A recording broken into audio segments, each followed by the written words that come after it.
अजमेर में बोराज तालाब की पाल टूटने से बने जल भराव की स्थिति के बाद जिले की प्रभारी मंत्री और उप मुख्यमंत्री दिया कुमारी सोमवार को खुद पीड़ितों के बीच पहुंची। वे करीब 1 किलोमीटर तक पैदल चलकर स्वास्थ्य कॉलोनी और अन्य प्रभावित क्षेत्रों में पहुंची और घर घर जाकर हालात देखे। डिप्टी सीएम ने प्रभावित परिवारों से संवाद किया और नुकसान की भरपाई का आश्वासन दिया। उन्होंने कहा कि सर्वे के अनुसार जल्द ही मुआवजा दिलवाया जाएगा। डिप्टी सीएम ने जिला कलेक्टर लोक बंधु, पुलिस अधीक्षक वंदिता राणा, एडीए और नगर निगम के अधिकारियों के साथ मौके पर जाकर स्थिति का जायजा लिया। उन्होंने राहत और बचाव कार्य की समीक्षा करते हुए अधिकारियों को पूरी तत्परता के साथ काम करने के निर्देश दिए। दिया कुमारी ने कहा कि तालाब की पाल टूटने से स्वास्थ्य नगर और आसपास की कॉलोनियों में जल भराव हुआ है। कई मकानों व संपत्तियों को नुकसान पहुंचा है। प्रशासन गुरुवार रात से ही राहत कार्यों में जुटा हुआ है। प्रभावित लोगों को सुरक्षित स्थानों पर शिफ्ट कर भोजन, पानी, दवा और ठहरने की व्यवस्था करवाई जा रही है। जब मीडिया कर्मचारियों ने पूर्व मुख्यमंत्री अशोक गहलोत द्वारा दिए गए बयान को लेकर कहा कि उन्होंने कहा था कि अजमेर में भाजपा का कोई भी बड़ा नेता आकर इस जल भराव की स्थिति का जायजा नहीं ले रहा है, तो इस पर भी उन्होंने टिप्पणी की। घरों के अंदर मैं गई, मैंने नुकसान देखा है, पूरी रिपोर्ट बन रही है, पूरी तरह से मुआवजा भी उनको मिलेगा, ये मैं आपको पूरा आश्वासन देती हूँ। इसके अलावा भी जन सहभागिता के साथ हम लोग क्या कर सकेंगे उसके लिए भी प्रयास करें। अब होगी कार्रवाई, ऐसी बात नहीं है। कहना चाहूंगी उनकी 5 साल की सरकार थी, तब ये हालत नहीं थी क्या? तब उन्होंने क्या किया? कितनी बार आए उस 5 सालों में ये लोग यहाँ? डिप्टी सीएम ने अधिकारियों को निर्देशित किया कि विस्तृत सर्वे कर त्वरित क्षतिपूर्ति दी जाए, जल निकासी की पर्याप्त व्यवस्था की जाए, तालाब की पाल का पुनर्निर्माण करवाया जाए, भविष्य में जल भराव रोकने के लिए पुख्ता इंतजाम हो। उन्होंने कहा कि सरकार प्रभावित परिवारों के साथ खड़ी हुई है और हर संभव मदद उपलब्ध करवाई जाएगी। पूरे प्रदेश में अप्रत्याशित बारिश के कारण हालात बिगड़े हैं। इसे देखते हुए शहरी क्षेत्रों में ड्रेनेज सिस्टम को चरणबद्ध तरीके से मजबूत किया जाएगा। जिला प्रशासन की तत्परता से जन हानि टल गई। इस मौके पर जिन लोगों के घरों में उप मुख्यमंत्री दिया कुमारी नहीं पहुंच पाई और जो लोग दिया कुमारी से नहीं मिल सके, उन्होंने अपनी पीड़ा को कुछ इस तरह से बयां किया।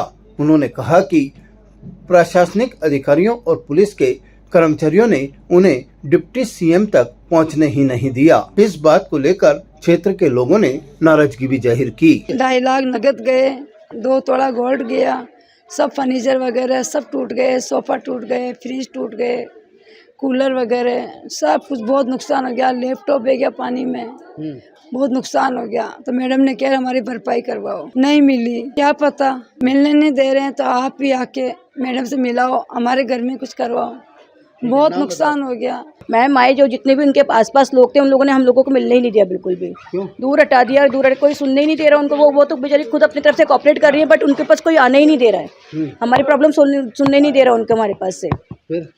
हम लोग बस ज्यादा कुछ नहीं चाहिए, हमें बस थोड़ा सा नाली वाली का ये करा दे और करा दे, हमारे प्रॉब्लम आके सुन ले। और हमें क्या ही चाहिए, जो हो गया सो हो गया। मुआवजे की मांग तो करिए, जो नुकसान हुआ कहाँ से, गरीब फैमिली है वो कहाँ से कर लेगी पूरा। बट ये जितने भी उनके साथ जो रहते हैं वो मिलने ही नहीं दे रहे, उनको मिलने ही नहीं दे रहे बिल्कुल भी। कल भी रात को वाटर सप्लाई के लिए जब वो बोला, उनको चिल्लाए, तब जाके वाटर सप्लाई चालू हुई। सुबह 8 बजे, रात को 10 बजे। कौन सी वाटर सप्लाई? रात को 10 बजे कौन पड़ेगा पानी? आप रात को 9 बजे वाटर सप्लाई दे रहे हैं, दिन भर के हम थके हुए, कौन काम कर लेगा रात को 9 बजे? तो फिर आके बोलते कि हम देते रहे हैं आपके कहने से। क्यों दे रहे हो आप रात को 9 बजे? दिन में दो ना, लेबर लगा रखी है, वो दिन में काम करेगी, 5 बजे के तो दिन में कर लेगी। लेबर और मजाक उड़ा रही है। हमने 1000 रुपए देकर लेबर रख रखी है उनको काम कराने की। अकेले में इंसान हूँ घर के अंदर, कैसे क्या काम कर लूंगी? मेरी सास को, बच्चों को मैंने कहीं और पटक रखा है, कब तक उनको दूसरों के घर में पट के रखेंगे? हमारी गली में भी मैडम आई थी, वो उसने कुछ भी मतलब किया कि वो सीधी सीधी निकल रही थी, जबकि हम बहुत कोशिश की कि हमारे घर में आवे, हमारा सोल्यूशन करे, परंतु उसने कोई जवाब नहीं दिया और आगे निकलती गई। सब मेरे मतलब किया कि मेरे कपड़े पहनने के लिए भी मतलब मैं बाजार से खरीद के लाया हूँ। मेरी स्थिति ये हो गई, मेरे लैपटॉप वगैरह, मोबाइल, ये भीड़ के अंदर मतलब किया कि उसको आगे ले जाना, प्रशासन आगे ले जा रहा था, यहाँ रोकने की कोशिश ही नहीं कर रहा था। बोले आगे चलो बस, आगे चलो, आगे देखते चलो। 1-2 घरों में निरीक्षण किया बस, तो बोले साहब इसका सोल्यूशन करेंगे। ये दौरा बिल्कुल गलत है। कम से कम हमको और कुछ नहीं चाहिए, हमको आश्वासन तो मिले, आश्वासन मिल जाएगा तो हमको बहुत कुछ मिल जाएगा। कॉपी किताब पेंसिल कुछ भी नहीं है अभी। उनकी बच्चों की व्यवस्था करी जाए सरकार के और हमारे तो जो घर में सारा सामान नुकसान हो गया, सारा मकान टूट गया। अभी हमारे यहाँ दिव्या कुमारी जी भी आके गए, निरीक्षण करके गए, मकानों की हालत देख के गए। उन्होंने आश्वासन दिया हमारे को हम मुआवजा देंगे। हाँ मिली थी और इनको गले भी लगाई है। देखो बाकी उन्होंने आश्वासन जरूर दे के गया कि भाई हम तुम्हारा को दिलाएंगे।